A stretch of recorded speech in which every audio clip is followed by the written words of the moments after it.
죽음이 과연 무엇이 죽음일까요? 심장이 멎으면 죽음일까요? 숨이 멎으면 죽음일까요?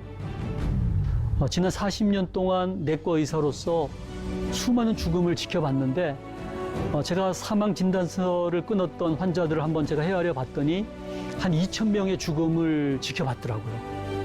그 죽음으로부터 도망가기 위해서 발부둥치다가 끌려가는 것처럼 이렇게 죽음을 맞이하는 사람이 대부분인데 반해서 어떤 사람들은 죽음이 자기에게 다가오는 것을 알면서 그 죽음 너머의 그 무엇을 바라보면서 환한 미소를 얼굴에 띠면서 오히려 그 죽음을 맞이하러 이렇게 달려나가시는 분들이 계시더라고요. 이 죽음은 너무 무서운 것 또는 우리가 막 회피해야 될 것이 아니라 그 죽음이 아니면 도달할 수 없는 그 천국의 그 죽음 너머의 삶을 생각하면서 또 우리가 맞이할 수 있는, 기다릴 수 있는 그런 또 현관의 의미가 아닌가 생각을 해보게 됩니다.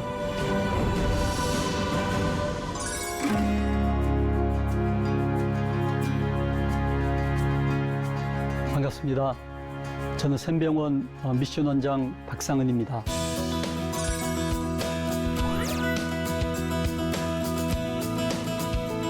이 시간은 웰다잉, 어떻게 죽음을 준비할까라는 제목으로 말씀을 드리겠습니다. 제가 가까이 경험한 죽음을 생각해 봐도 벌써 많은 분들의 죽음을 제가 경험했더라고요. 양가 부모님들 다 이제 소천하셔서 아버지 어머니의 죽음을 경험을 했고요.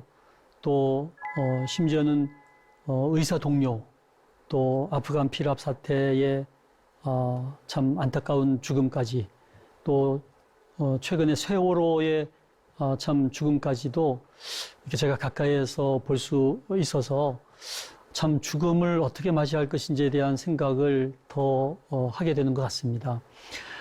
저희 어머니는 제가 고등학교 1학년 때 심장병으로 일찍 세상을 떠나서 그때는 제가 참 너무 어린 나이에 그 죽음이 무엇을 의미하는지는 잘 몰랐었고요. 어디론가 어머니가 떠나신 듯한, 그래서 언젠가 또 만나게 될 거라는 생각, 그냥 그 정도 생각을 했던 것 같아요. 근데 저희 장모님이 저희 병원에서 돌아가셨기 때문에 제가 더 가까이에서 또 이제 지켜볼 수 있었는데, 장모님 돌아가시고 나서는 저희가 수목장을 하게 됐고, 그 수목장에는 이런 그 글귀가 적혀 있더라고요. 너는 흙이니 흙으로 돌아갈 것이니라. 정말 우리 인생이 흙으로 만들어져서 결국은 영혼이 떠나간 육체는 흙이 되어서 돌아가는구나. 참 이런 생각을 하게 됩니다. 근데 예기치 않는 참 아프간 피랍 사태 때 샘물교회의 배영규 목사님 참 첫 번째 살해당하게 됐는데, 그 순교하신 목사님의 시신을 제가 참 수습을 하게 됐습니다. 왜냐하면 우리 그 목사님이 장기를 기증하는 그 장기 기증서에 혹시 내가 죽게 된다면 나의 장기를 기증하고 나의 모든 몸은 회복 실습용으로 기증하겠다는 그 유서를 작성을 하시면서 그 맨 마지막에 이 모든 것을 박상은 장로에게 이렇게 위임하겠다는 말씀을 적어 놓으셨는데, 제가 그걸 미처 몰랐다가 이제 돌아가시고 나서 그 내용을 알게 되면서 참 배영규 목사님의 시신을 제가 수습을 하게 됐습니다. 떠날 때는 여객 터미널로 떠나셨지만 돌아올 때는 영혼이 떠나버린 육체는 화물로 분류가 되더라고요. 그래서 참 화물 터미널에서 컨테이너 안에서 참 시신을 인수를 하게 됐습니다. 참 우리 가운데는 이런 안타까운 죽음들도 많고요. 또 전쟁이나 테러나 여러 가지가 많아지는 세상에서 우리가 예기치 않는 죽음을 또 맞이하게 될 수도 있겠구나 하는 생각을 또 하게 됩니다. 세월호의 유가족과의 만남은 더 참 가슴 아픈 만남이었습니다. 저희 병원에 입원하신 세월호 유가족은 남편이 주방장이셨어요. 근데 그 단원고 학생들이 돈가스를 좋아한다고 그 100명분 이상의 그 돈가스를 큰 가마솥에 튀기는데 배가 기울어져서 그 펄펄 끓는 그 기름에 온몸에 화상을 입고 마지막 힘을 다해서 그 비스듬한 바닥을 참 기어서 복도까지 가서 기절해서 쓰러졌다가 파도에 휩쓸려서 다시 주방에 참 처박혔다가 실종자 끝에서 세 번째 발견되신 분이셨어요. 가족 그 딸들이 아들 하나가 있으신데 다 회사를 그만두고 진도 팽목항에 내려가서 들어오는 시신마다 행여 아버지인가 싶어서 그 거죽 더미를 들춰보면은 형체를 알 수 없는 시신 100구 이상을 봤다는 거 아닙니까? 또 얼마나 그 마음속에 그 트라우마가 많겠어요. 참 우리 가까이에 참 이런 안타까운 죽음을 맞이하시는 분들도 많은 것 같습니다. 죽음이 과연 무엇이 죽음일까요? 심장이 멎으면 죽음일까요? 숨이 멎으면 죽음일까요? 아니면 뇌사가 죽음일까요? 최근에 여러분들 아마 뉴스를 통해서 보셨을 텐데 부산의 어느 병원에서 응급실에 환자가 실려왔는데 심장 박동도 뛰지 않고 호흡이 멈추어져 있어서 심전도를 찍어봤더니 심장이 뛰지 않는 거예요. 그래서 이제 장례식장으로 영안실로 보냈죠. 근데 그 응급실에서 영안실 가는 길이 아마 그 보도블록이 이렇게 울퉁불퉁하니까 거기 이렇게 카트에 눕혀서 가는데 이게 덜커덩 하면서 이게 이제 간접적 심폐소생술이 된 것 같아요. 이렇게 영안실에 그 냉동고에 집어넣으려고 그러는데 이분이 살아나신 거예요. 그래서 으차고 그러면서 실제 일어난 일이고 충분히 있을 수 있는 일이라는 거죠. 그러니까 절대로 심장이 멎었거나 호흡이 멎었다고 죽음이 아니라는 거죠. 왜냐하면 가역적인 심폐정지가 있을 수 있기 때문에 심장이 멎고 호흡이 멈췄지만 심폐소생술을 해서 살아날 수 있으면 그것은 최종적인 죽음이 아니라는 겁니다. 그래서 이 죽음에 대한 것은 우리가 상당히 신중하게 접근을 해야 되는데 불가역적인, 그러니까 아무리 심폐소생술을 해도 살아나지 않는 불가역적인 심폐정지가 이제 죽음의 기준이 되겠습니다. 그래서 신경외과 의사가 자기의 죽음을 책으로 펴낸 책이 이 숨결이 바람될 때라는 책으로 우리나라에 번역이 되어 있는데요. 이 생명은 흐름이라는 거예요. 이 혈관에 피가 흐르면은 살아있는 건데 어느 날 흐르던 피가 멈춰요. 그럼 그게 죽음이라는 거죠. 우리 숨구멍에, 기도에 바람이 드나들어야 되는데 이 공기가 드나들다가 어느 날 이 숨결이 멈추어지면은 그게 바로 죽음이라는 거 아닙니까? 참 이 흐름이라는 것이 얼마나 중요한 생명의 특징인지 몰라요. 그러면 이 뇌사는 무엇인가? 뇌사는 뇌 기능이 정지했지만 다른 장기들은 다 살아있는 거예요. 그래서 2주 내지 1개월이 지나면은 이제 심장이 멈추어지게 되는데 그 심장이 멈추어지기 전에 이 뇌사 상태에서 우리가 장기를 적출해서 다른 사람에게 장기를 기증할 수 있는 마지막 기회가 이 뇌사라는 상태라는 거죠. 그래서 이 뇌사는 우리나라의 법 중에서 장기 등 이식에 관한 법률 요 하나에만 허용이 되고 있고요. 민법과 형법과 모든 법에는 죽음의 기준이 아까 말씀드린 불가역적인 심폐정지가 죽음의 기준이고 이 뇌사는 장기를 기증하는 사람에 한해서 장기를 기증할 수 있는 기간으로 허용을 하고 있는 기간이라고 생각하시면 될 것 같아요. 그래서 뇌사는 최종적인 죽음에 이르는 마지막 과정이다. 이렇게 이해하시면 될 것 같습니다. 식물인간은 또 뇌사하고 달라요. 이 식물인간은 뇌파가 막 활동을 하고 있거든요. 그래서 절대 이 식물인간은 우리가 임종이라고 생각하고 연명 의료를 중단해서는 안 된다는 거예요. 왜냐하면 식물인간은 다시 의식을 찾을 가능성이 2%가 있는 거죠.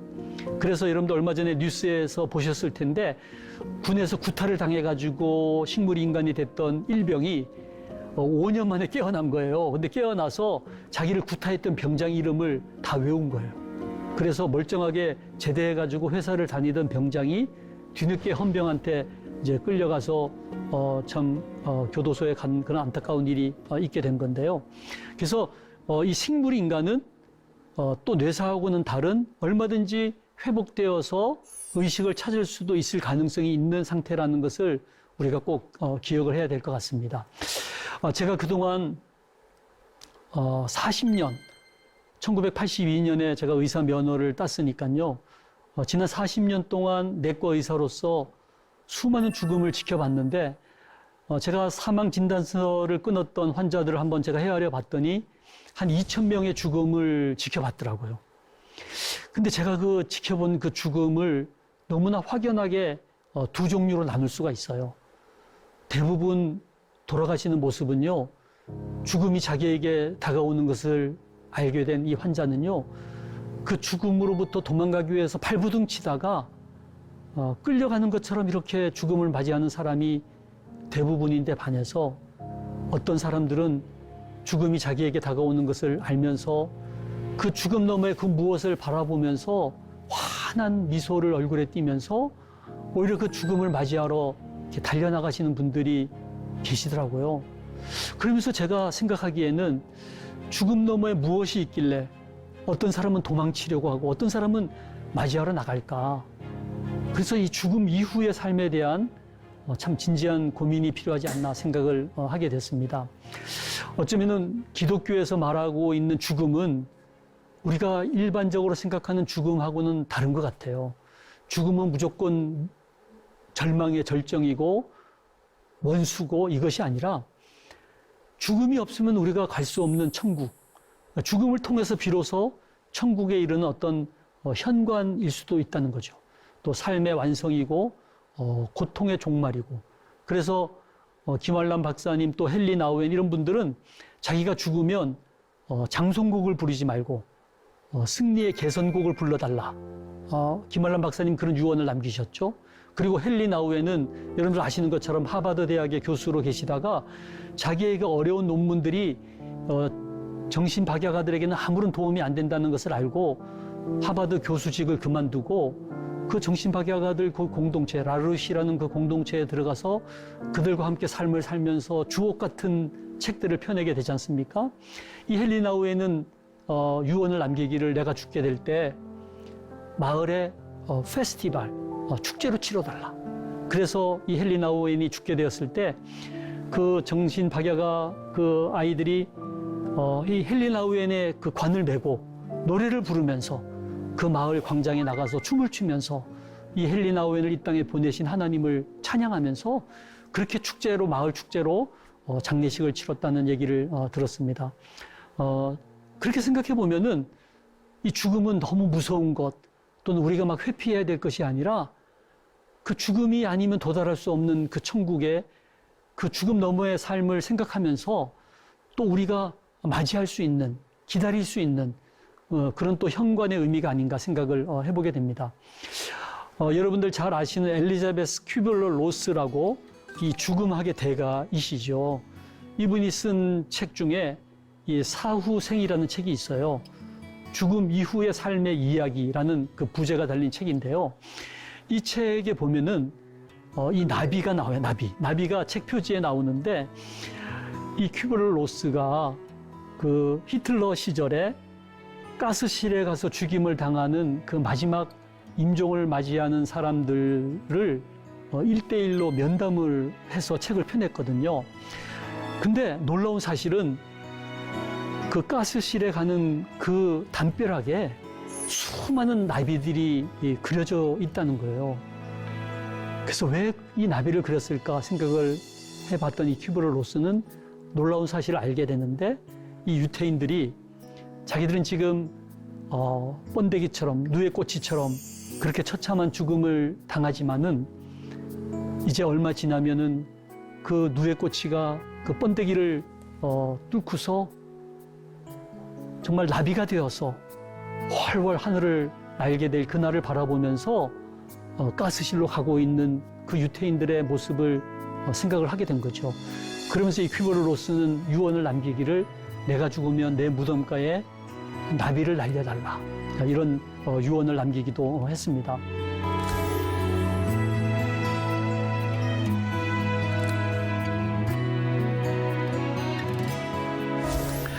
여러분들 혹시 안락사에 대한 얘기를 들으셨을지 모르겠는데요. 뭐 안락사의 종류가 많습니다. 적극적, 소극적, 또 직접적, 간접적, 능동적, 수동적, 자의적, 타의적. 근데 뭐 어렵게 생각할 필요가 없을 것 같아요.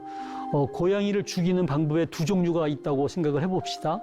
목을 졸라서 죽이는 방법하고 굶겨서 죽이는 방법하고 뭐가 더 끔찍할까 생각을 해보면 크게 고민할 필요가 없이 둘 다 끔찍한 거죠. 어쩌면은 이 소극적, 간접적 안락사가 더 끔찍할 수도 있지 않습니까? 그래서 굶겨서 죽이는 방법처럼 끔찍한 게 없을 거라는 생각이 들면서 안락사의 어떤 그 방법의 차이가 문제가 아니라 안락사 그 자체가 바로 이 생명 결정권의 잘못된 오용이고 우리가 결코 해서는 안 되는 것이라는 생각을 하게 됩니다. 그래서 우리가 요즘 얘기하고 있는 어떤 연명의료를 중단하는 것은 이 안락사하고는 구별해서 우리가 생각을 해야 된다고 봅니다. 여러분들 아시는 것처럼 이 커보키안이라는 의사가 미국에서 100명 이상에게 안락사를 시켜서 문제가 된 적이 있어요. 또 네덜란드가 안락사를 이제 허용하면서 여러 나라들이 안락사를 지금 허용을 하고 있는 나라들이 있는데 우리나라에서도 이 존엄사에 대한 여러 가지 논쟁이 있게 되었고 대법원이 한번 판결을 한 적도 있고 또 최근에 이 연명의료 결정법이 만들어지게 되면서 이 논쟁이 이어지고 있습니다. 근데 이 의사 조력 자살이라고 있어요. 이거는 뭐냐면은 아까 말씀드린 이 커보키안이 발명한 자살 기계. 이게 뭐냐면은 자살하고 싶은 사람에게 이 기계를 갖다 줘요. 그러면 첫 번째 단추를 누르면은 이제 음악이 흘러나와요. 교향곡이 흘러나오면서 그러면서 첫 번째 주사가 들어가는데 이제 수면제죠. 그러면 잠이 들어요. 잠이 들고 안정제가 들어가면서 깊은 수면에 빠지게 될 때 그 다음에 호흡을 정지시키는 약물이 투입이 되면서 이 사람을 죽게 만드는. 그래서 의사는 직접 이 자살에 참여하지 않은 것처럼 보이지만 사실은 의사의 조력에 의해서 자살하게 만드는. 그래서 이것이 자살이냐 타살이냐가 조금 애매할 정도로 이런 것들이 요즘 해외에서 이루어지고 있는데 이것을 우리나라에서도 허용하자는 그런 움직임이 일고 있어서 참 염려가 됩니다. 최근에 어떤 법을 입안을 하려고 하냐 하면은 자기가 나이가 들어서 죽고 싶을 때 죽을 수 있는 자유를 달라, 자기 결정권을 달라 해가지고 예를 들면은 결혼 50주년 때 우리 부부는 죽겠다는 거예요. 그래서 신혼여행 갔던 그 호텔에 그 방에서 이 말씀드린 기계를 갖다 놓고 죽을 수 있는 자유를 누리게 해달라. 이런 것들이 이제 법으로 지금 올라오는 시대를 우리가 맞이하고 있습니다. 여러분들 아시는 것처럼 이 알랭 들롱이 안락사를 요청했기 때문에 또다시 언론의 이슈가 됐던 적이 있죠. 이 안락사하고 우리가 말하는 임종 환자의 연명치료하고는 좀 차이가 있는 거거든요. 이 연명치료를 중단하는 것의 의미는 뭐냐면요. 이런 겁니다. 이제 암이 다 퍼졌어요. 그래서 이제 더 이상 뭐 치료할 것이 아무런 방법이 없고 이제 돌아가실 날만 기다리고 있는데 심장이 멎었거든요. 근데 그 사람에게 막 그 전기 충격을 가해가지고 다시 심장을 뛰게 해가지고 중환자실에서 막 인공호흡기 달고 계속 막 그 혈압을 올리는 약을 주입하면서 심장을 뛰게 하는 주사를 놓으면서 심장을 뛰게 만드는 것이 과연 이것이 죽음의 연장이냐 생명의 연장이냐. 이것은 생명의 연장이 아니라 죽음의 연장이 아니냐는 거죠. 그래서 이런 것은 하지 말아야 되겠다 해서 그 말기 암 환자에서 심폐소생술을 하지 않을 수 있는 자유, 또 연명치료를 더 이상 하지 않을 수 있는 결정을 할 수 있는 본인의 어떤 결정권을 우리가 존중하자 하는 것이 최근에 만들어진 이 연명의료 결정법의 의미가 되겠습니다. 근데 너무나 중요한 문제이기 때문에 의사 한 사람의 결정으로는 할 수 없고 적어도 2명 이상의 의사의 어떤 판단 아래 회복 불가능, 더 이상 회복할 수 없다는 상태라는 것이 분명해진 환자에서 그것도 본인의 사전 동의 하에서 할 수 있도록 이렇게 법이 만들어져 있습니다. 저는 이 법이 이름이 깁니다만은 호스피스 연명의료법, 그래서 이것을 호연지법이다 이렇게 제가 얘기를 붙였습니다만은, 우리가 호연지기다 그러면 하늘과 땅 사이에 가득 찬 넓은 원기를 얘기하는데, 호연지법은 땅과 하늘을 잇는 법이 아닌가 싶어서요. 이 법을 우리가 잘 활용하면은 우리가 호스피스를 통해서 정말 마지막 인생을 돌아보면서 또 가족들과의 모든 관계를 회복하면서 정말 아름다운 죽음을 죽을 수 있는 것이 이 법을 통해서 가능하다는 거죠. 그래서 두 가지가 있어요.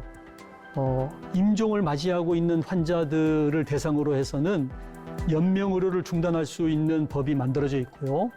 그리고 말기 환자들을 대상으로 해서는 수개월 동안 호스피스 치료를 받을 수 있는 그런 법이 만들어져 있는 거예요. 그래서 급속도로 임종 과정에 들어가 있는 환자에게는 연명의료를 중단할 수 있는 기회가 주어질 수 있고요. 그리고 말기 환자라고 판단이 되면은 암 환자만이 아니라 그 어떤 환자라도 호스피스를 통해서 자기의 삶을 돌아보면서 존엄한 죽음을 맞이할 수 있도록 법이 보장을 해주고 있는 것이 바로 이 호연지법의 특징이 되겠습니다. 그래서 이 법을 통해서 이제는 부모님 앞에서라도 또 할아버지에게라도 죽음에 대한 얘기를 자연스럽게 꺼낼 수 있게 된 거예요. 과거에는 우리가 유교적인 관념 하에서 어른들 앞에 죽음의 얘기를 꺼낼 수가 없었습니다만은, 이제는 사전 연명으로 의향서나 연명으로 계획서를 우리가 작성하기 위해서라도 우리 부모님과 우리 할아버지 할머님에게 죽음의 얘기를 꺼내면서 어떤 죽음을 맞이할 것인지에 대한 얘기를 나눌 수가 있게 된 것은 너무 놀라운 저는 변화라고 생각합니다. 그래서 이제는 죽음의 문화가 달라져서 금기시했던 이 죽음에 대한 얘기를 우리가 공론화하면서 죽음에 대한 생각을 더 미리 나누고 또 나의 죽음도 미리 준비할 수 있는 그런 문화가 형성이 되는 것이 아닌가. 그래서 나의 유산을 어떻게 남길 것인가, 자녀들에게 다 줄 것인가, 아니면 이 사회에 또 환원할 것인가, 이런 것도 미리 생각해 볼 수 있는 그런 좋은 기회를 우리가 맞이하고 있는 것 같습니다. 그래서 여러분들도 참 이 세상의 삶을 언젠간 우리가 마칠 텐데, 나의 죽음을 미리 한번 생각해 보면서 1년에 한 번씩 유서를 작성하면서 우리의 죽음을 준비하면 어떨까 생각을 해봅니다. 국민들이 원하는 호스피스 질환들이 이제는 많은 질환들이 포함이 되고 있고요. 저는 우리 모두가 죽음을 맞이하기 전에 다른 사람의 죽음을 통해서 나의 죽음을 준비하기 위해서라도 이 호스피스 봉사를 꼭 권하고 싶어요.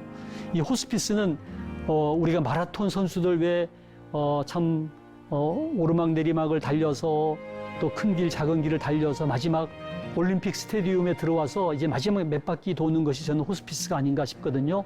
그곳에서 마라톤 선수들에게 물을 끼얹으면서 젖은 수건을 던져가면서 이제 얼마 안 남았으니까 힘을 내라고 외쳐대는 것이 저는 호스피스라고 생각을 합니다. 또는 결혼식에서 신랑을 맞이하기 위해서 신부 대기실에서 참 향수를 뿌리면서 웨딩드레스를 입히면서 아름답게 가꾸면서 신랑을 맞이할 수 있도록 잘 준비시키는 신부 대기실이 어쩌면 호스피스가 아닌가 생각하면서 이 일에 우리가 봉사자가 되어서 나의 죽음도 잘 준비하는 그런 봉사를 할 수 있지 않을까 생각을 해봅니다. 제가 호스피스를 담당했을 때의 사진인데요. 참 너무너무 아름다운 죽음, 참 자기가 그동안 다 헤어지고 원수처럼 지냈던 가족들을 다 용서하면서 부둥켜 안고 마지막 눈물을 흘리면서 서로를 용서하는 그 모습은 너무나 아름다운 참 호스피스의 모습이 아닌가 생각을 해봅니다. 퀴브르로스가 임종의 5단계를 얘기했습니다마는 우리나라는 약간 좀 문화의 차이가 있습니다마는 그 이 죽음을 맞이하는 사람의 그 심리적인 상태도 우리가 생각하면서 임종 환자들을 돌보아야 되지 않을까 생각을 합니다. 상실감, 두려움, 절망감에 가득 차 있는 그들을 죽음 너머의 삶을 잘 또 생각하면서 죽음을 준비할 수 있도록 그들을 돕는 일이야말로 너무 아름다운 일이 아닌가 생각을 해봅니다. 연명으로 결정법이 만들어진 그 이후에 이제는 사전연명으로 의향서 작성을 통해서 나의 죽음을 미리 생각해보고 연명의료를 무리하게 적용하지 않도록 사전에 우리의 결정으로 죽음에 대한 준비를 할 수가 있게 되었고요. 또 호스피스가 확대됨에 따라서 이제는 모든 죽음이 호스피스를 거쳐서 잘 준비된 죽음으로 죽을 수 있는 시대가 이제 곧 오게 되는 것 같습니다. 이 일에 여러분들께서 관심을 가지고 함께 또 봉사해 주시면 좋을 것 같습니다. 그래서 여러분들 웰다잉을 준비하기 위해서 제가 마지막으로 말씀드리고 싶은 것은 죽음에 대한 올바른 지식을 가지고 또 죽음 너머의 삶을 준비하면서 또 호스피스 봉사를 통해서 다른 분의 임종을 도우면서 나의 죽음을 준비하고 또 우리의 가족과 서스럼 없이 죽음에 대한 얘기를 나누고 1년에 한 번은 유서를 작성하면서 그의 자신의 달라진 생각을 또 거기다가 정리를 하는 거죠. 그리고 사전연명으로 의향서를 작성해 보시고요. 무엇보다 죽음을 생각하면서 하루하루를 감사함으로 참 기쁨으로 살아가는 우리 모두가 되면 얼마나 좋을까 생각합니다.